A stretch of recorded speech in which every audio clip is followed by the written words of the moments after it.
Je me présente. Je m'appelle Grégor. Ma mission, c'est d'aider des personnes à réaliser leurs rêves, à passer à un niveau supérieur. Le 21 août 2019, j'ai réalisé l'un des miens.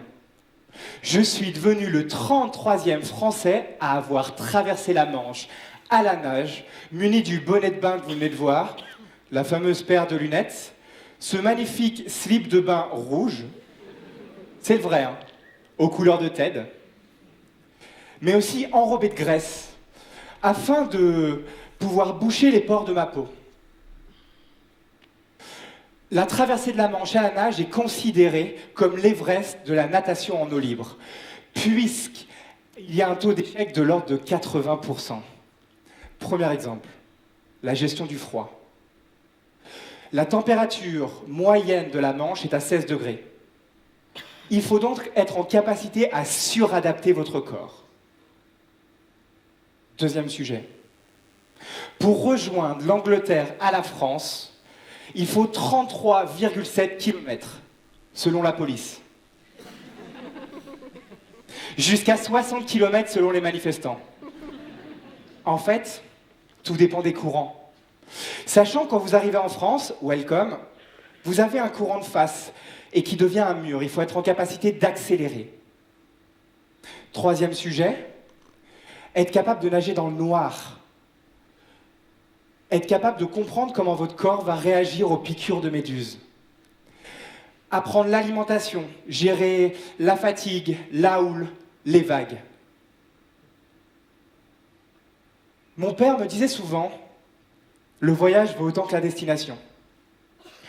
Cet après-midi, j'ai décidé de vous expliquer les différentes questions que je me suis posées pendant ce magnifique voyage. Novembre 2019. Je suis devant mon lac d'entraînement. Il est 8h du matin. L'eau est à 13 degrés. La température extérieure est à 11 degrés. Les gens autour de moi sont en doudoune. À vrai dire, je suis tout nu. J'avance. Le froid me saisit. Il monte petit à petit sur mes cuisses. Ça brûle, ça pique. Et dans ma tête, ma petite voix me dit « Je veux sortir, mais qu'est-ce qu'on fout là? Je veux sortir !» Mon cerveau me dit « Stop !» Je décide de retourner sur la berge. Et des milliers de questions m'assaillent. Je vois mon coach et je vois la déception dans son regard. Parmi les différentes questions qui m'assaillent, une prend le pas. « Grégor, pourquoi tu fais ça ?» Cet apprentissage a été puissant. Quand vous nagez jusqu'à 1200 km pendant une année, vous prenez plus de 200 bains froids à 10 degrés pendant 30 minutes.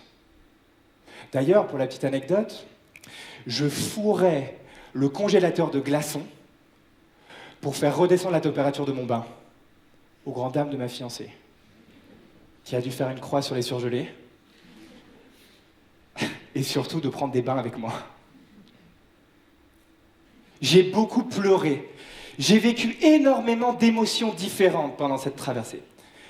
Quand vous passez jusqu'à 6 heures dans une piscine sans vous arrêter, vous devez être sacrément en paix avec vous-même. Parce que vous avez vraiment le temps de penser. La clarification du pourquoi m'a permis d'aller comprendre ce qu'il y avait de plus grand que moi. Cette clarification a été l'une des conditions sine qua non de ma réussite. Mon pourquoi est simple. Avec ma fiancée, nous avions décidé de faire le tour du monde. Malheureusement, ça ne s'est pas fait. Au lieu de rester à ruminer sur le canapé, nous nous sommes regardés et on s'est dit « Mais qu'est-ce que tu as envie de faire, toi ?» Elle, c'était d'écrire un roman et de se faire publier.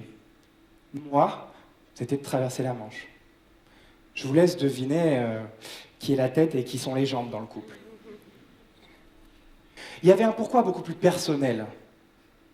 J'en avais marre de me sentir moyen dans ce que j'entreprenais. J'avais envie de sortir de ma zone de confort. J'avais envie de vibrer, tester quelque chose de plus grand que moi, que je trouvais complètement impossible dès le départ. Je suis donc sur la berge. Je me mets une petite claque mentale. Et armé de mon courage et de mon slip de bain, j'avance. Oui, ça pique. Oui, ça brûle. Oui, c'est dur. Mais je respire. Je me connecte à mon pourquoi. Je continue à avancer. Je passe le bas-ventre. Dédicace à vous, les hommes.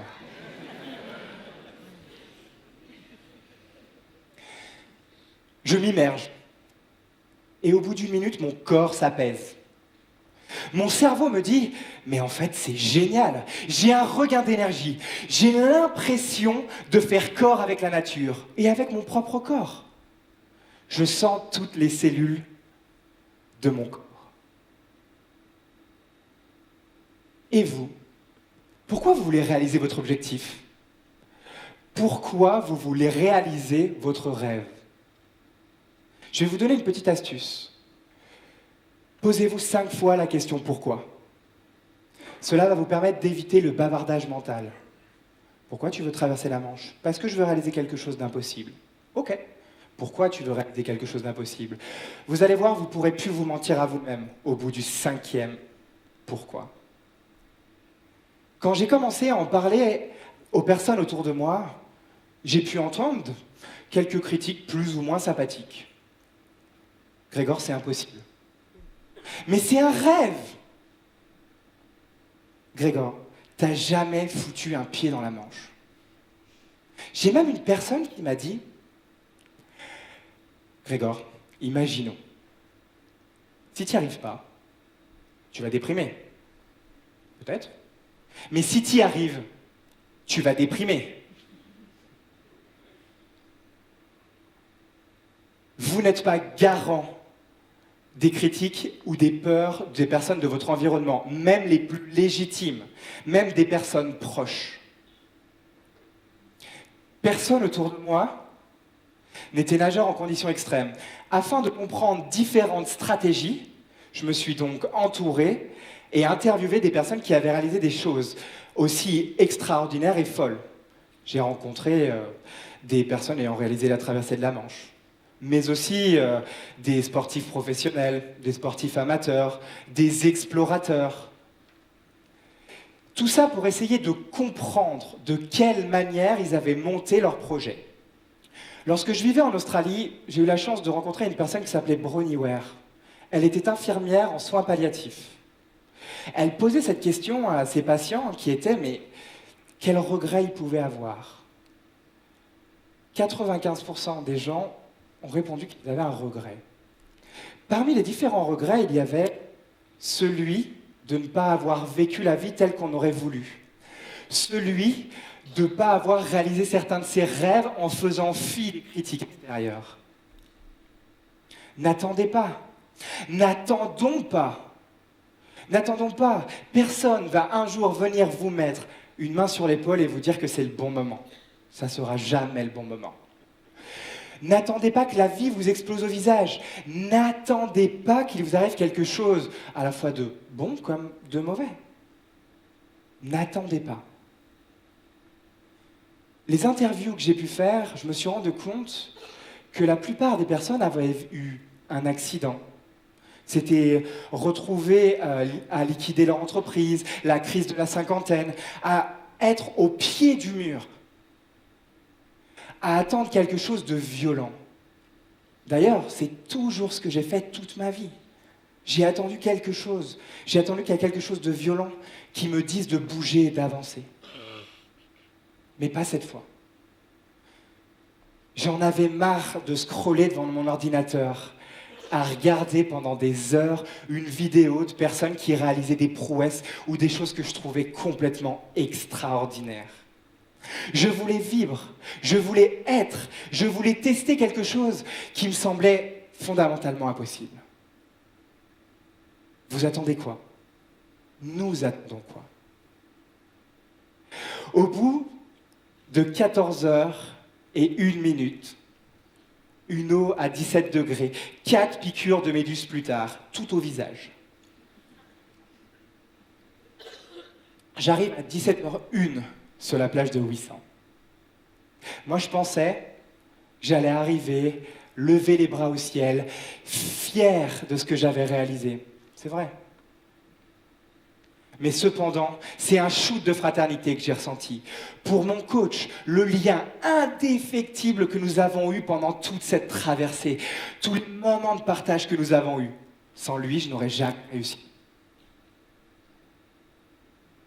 L'expression courante dit que par amour, on peut soulever des montagnes. J'ai jamais essayé. Par contre, je peux vous garantir que par amour, on peut traverser des mers.